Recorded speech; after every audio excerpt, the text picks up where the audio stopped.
Praise the lord. ప్రభు పేరిట మీ అందరికీ శుభాభివందనాలు తెలియజేసుకుంటున్నాను.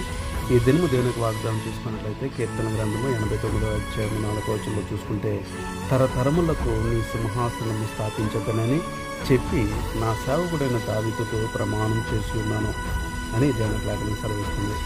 దేవుని పట్ల మనం ఎప్పుడైతే ఆశ కలిగి ఉంటామో, దేవుని తట్టు మనం ఎప్పుడైతే తిరుగుతామో, మన జీవితము దేవుడు స్థిరపరుస్తాడు.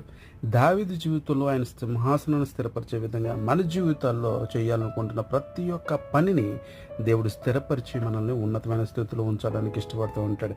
ఎందరైతే ఆయన మాటలు విని, ప్రభువా నువ్వు నా జీవితంలో చేస్తున్నావు కదా, నువ్వు దావీదు చేసినటువంటి దేవుడు నా జీవితంలో కూడా చేయడానికి నువ్వు సమర్థులై ఉన్నావని మనం ఎప్పుడైతే మనం ప్రార్థన చేసేటప్పుడు ఈ వాక్యములను మనం ఎత్తిపెట్టి ప్రార్థన చేయగలుగుతామో, దేవుడు దావీదు సింహాసనాన్ని స్థిరపరిచే విధంగా దేవుడు నీ జీవితాన్ని కూడా స్థిరపరచాలని ఆశపడుతున్నాడు. అటు కృపను, అటు ధన్యతను దేవుడు నీకును నాకును దయచేసి